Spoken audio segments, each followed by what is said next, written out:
الحمد للہ وحدہ والصلاۃ والسلام علی من لا نبی بعدہ، اما بعد۔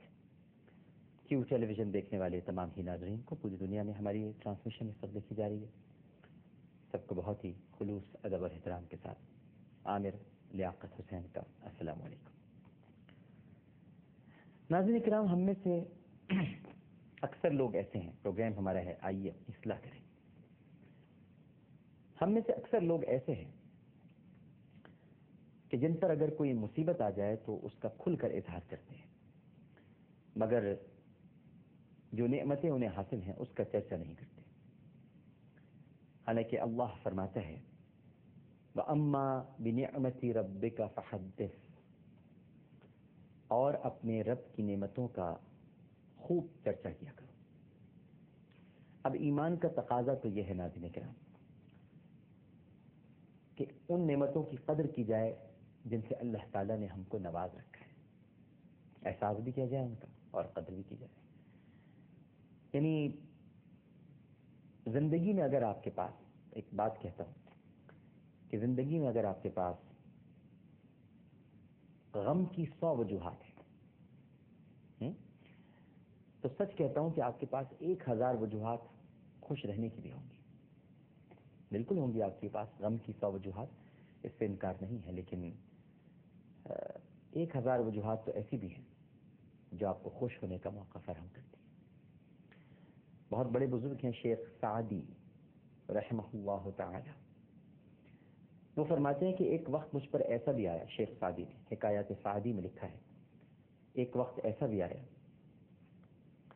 کہ جب نہ میرے تن پر پہننے کے لیے مناسب لباس تھا اور نہ ہی پاؤں میں پہننے کے لیے جوتے، پرانا جوتا اس قدر گھس چکا تھا، اتنا میں اسے پہنا تھا کہ اب وہ پہننے کے قابل بھی نہیں رہا تھا۔ ایک روز میں اپنے گھر میں بیٹھا اپنی قسمت کو کوس رہا تھا، برا کہہ رہا تھا، شکوے کر رہا تھا، گلے کر رہا تھا کہ میرے پاس جوتے تک نہیں ہیں، میں تو باہر بھی نہیں جا سکتا، جوتے بھی نہیں پہن سکتا، بس یہی کہہ جا رہا تھا۔ گھر سے جو ہی باہر نکلا تو میری نگاہ ایک ایسے شخص پہ پڑی جو ٹانگوں سے ہی محروم تھا اور زمین پر گھسٹ گھسٹ کے چل رہا تھا۔ یہ منظر دیکھ کر میری آنکھیں بھر آئیں اور تشکر سے میرا دل لبریز ہو گیا، اور میں نے اپنے دل میں کہا کہ بے شک میرے پاس جوتے نہیں ہیں، اور جوتوں کا کیا ہے، وہ تو کبھی بھی خریدے جا سکتے ہیں، اصل نعمت تو یہ پاؤں ہیں جو میرے پاس ہے، جو اللہ تعالیٰ نے مجھے دے رکھے ہیں، انہی میں تو پہنتا ہوں نا جوتے، کیا ہوا جو جوتے نہیں ہیں، ٹھیک ہے پھر خرید لوں، لیکن اصل نعمت یہ پاؤں ہے، اگر یہ پاؤں نہ ہوتے تو پھر میں جوتے کہاں پہنتا؟ لہذا میں نے بہت شکر ادا کیا اللہ تعالیٰ کا، اور جو میں کوس رہا تھا اپنے آپ کو بیٹھا ہوا پھر میں اس سے بات آیا کہ دنیا میں ایسے بھی لوگ ہیں جو گھسٹ گھسٹ کے چل رہے ہیں، اور ہم صرف اس بات کو رو رہے ہیں کہ ہمارے پاس پہننے کو صحیح چپل نہیں۔ کسی نے سیدنا علی کرم اللہ وجہہ سے پوچھا کہ اے امیر المومنین، یہ بتائیے کہ اللہ کا قرب کس طرح حاصل ہو سکتا ہے؟ سوال کیا اس نے، آپ نے فرمایا کہ، اور کیا خوب فرمایا ناظرین کرام، آپ نے فرمایا کہ کیا اپنے سائے کی طرف منہ کر کے چلو گے تو کیا اسے پالو گے؟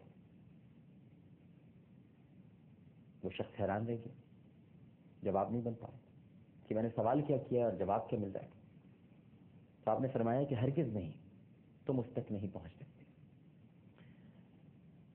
تم اس کی طرف منہ کر کے چلو گے تو وہ تمہارے پیچھے پیچھے بھاگے گا، مطلب آگے آگے بھاگے گا، اور اس کی طرف پشت کر لو گے تو یہ پیچھے پیچھے ہوگا۔ سائے کی مثال دے رہے تھے، دنیا کی مثال بھی اسی طرح ہے کہ اگر تم اس کے پیچھے پیچھے بھاگو گے تو یہ آگے کی جانب بھاگتی ہے، تمہارے ہاتھ نہیں آئے گی، اور اسے چھوڑ دو تو یہ پیچھے پیچھے آتی ہے۔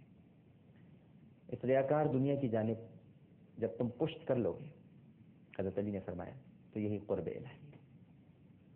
قرب الہی حاصل کرنا چاہتے ہو، اللہ کی محبت چاہتے ہو، اس کا تقرب چاہتے ہو، تو دنیا کی طرف پشت کر لو، کیونکہ سائے کی طرف اگر منہ کر کے چلو گے تو سائے کو پہنچ نہیں سکتے، وہ بھاگے گا۔ سائے کو اپنے پیچھے بھگاؤ، دنیا کی طرف پشت کر لو، منہ مت کرو اس کی طرف، تو اللہ کا تقرب حاصل ہو جائے۔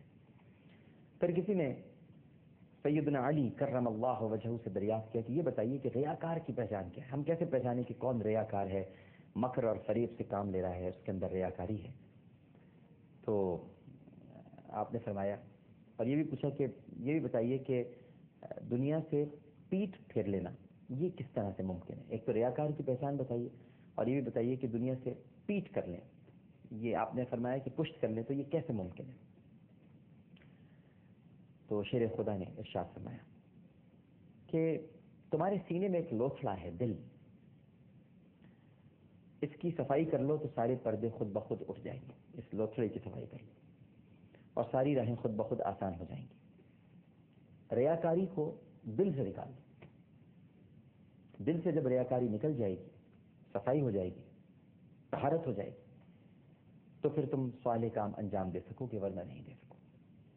اور جب ریاکاری نکل جائے گی تو پھر تم دنیا کی طرف پیٹ کر لو گے، تمہیں دنیا کی پھر پرواہ نہیں رہے گی کہ لوگ کیا کہیں گے۔ ابھی تو آج کل یہ ہوتا ہے نا کہ لوگ کیا کہیں گے، اگر ہم نے یہ کام کر لیا تو لوگ کیا کہیں گے، لوگوں کی پرواہ ہے، خدا کی پرواہ نہیں۔ یہ نہیں سوچتے کہ روز حشر پروردگار کیا کہے گا، لوگ کیا کہیں گے، کیونکہ دنیا دار ہیں، دنیا پرست ہیں، دنیا میں مصروف ہیں، مشغول ہیں، غرق ہو چکے ہیں، بلکہ یوں کہوں گا کہ مستغرق ہیں دنیا کے اندر۔ کامیابی کا زینہ ناظرین کرام جن اصولوں سے بنا ہوا ہے، اس کے لیے کچھ آپ کو اصلاحی عمل کرنا پڑتا ہے، اپنی اصلاح کرنے کی کوشش کرنی پڑتی ہے، کیونکہ کامیابی کا زینہ بعض اصولوں کی سیڑھیوں سے بنا ہوا ہے۔ مثال کے طور پر مقابلہ تو کیجیے، لڑنا تو ہے، لیکن مقابلہ کیجیے لیکن احتیاط کے ساتھ۔ تمنا کیجیے، تمنا کرنے سے کوئی نہیں روکتا، لیکن استحقاق کے ساتھ، پریولیج کے ساتھ۔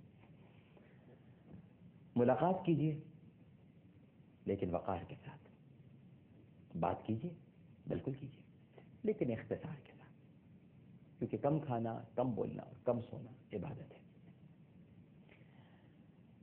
سنیے، بالکل سنیے لیکن سنجیدگی کے ساتھ، ایسے ہی نہیں سن لیجیے کہ بس سن رہے ہیں، ضرور سنیے لیکن سنجیدگی کے ساتھ، غور کیجیے گہرائی کے ساتھ، بہت ضروری ہے۔ اسی طرح سے سانس لیجیے روانی کے ساتھ، اور کام کیجیے خوش اسلوبی کے ساتھ، تاکہ وہ پائے تکمیل تک پہنچے۔ دیکھیے، کسی کو دیکھیے دلچسپی کے ساتھ، لیکن عمل کیجیے بے خوفی کے ساتھ۔ کھائیے اعتدال کے ساتھ، آگے بڑھیے اعتماد کے ساتھ۔ یہ کچھ اصول ہیں زندگی کے، ان کو تو اختیار کرنا پڑے گا۔ بالکل اسی طرح آرام کیجیے مگر فرصت کے ساتھ، ہر وقت آرام نہیں کیجیے، اور مسکرائیے، مسکراہٹ بھی رہنی چاہیے چہرے، مگر متانت کے ساتھ، ذرا اس میں ایک وقار ہو۔ دوستی مت رکھیے کسی رذیل کے ساتھ، رذیل چھوٹا دماغ، ان کے ساتھ کبھی دوستی مت رکھیے۔ اور بحث کیجیے تو دلیل کے ساتھ، ورنہ بحث مت کیجیے۔ عبادت کیجیے یکسوئی کے ساتھ، عبادت یکسوئی مانگتی ہے۔ ایکسرسائز مت کیجیے، عبادت کیجیے، نو ایکسرسائز۔ عبادت کیجیے یکسوئی کے ساتھ، اور دعا کیجیے فیاضی کے ساتھ، سب کے لیے دعا کیجیے۔ یہ نہیں کہ میں تیرے لیے دعا کروں گا، اس کے لیے دعا کروں گا، فلاں، فیاضی کے ساتھ دعا کیجیے۔ نماز ادا کیجیے جماعت کے ساتھ جی، اور قرآن پڑھیے قیاس کے ساتھ۔ تو یہ زندگی کے کچھ اصول ہیں، اور یہ ایک میں تو کہتا ہوں اصولوں کی ایک سیڑھی ہے، چلتے چلے جائیے، پہنچ جائیں گے، انسانیت کی معراج پر پہنچ جائیں گے۔ اور انسانیت کی معراج یہ آخری ہے، کیا کہ نماز ادا کیجیے جماعت کے ساتھ، قرآن پڑھیے، خیرات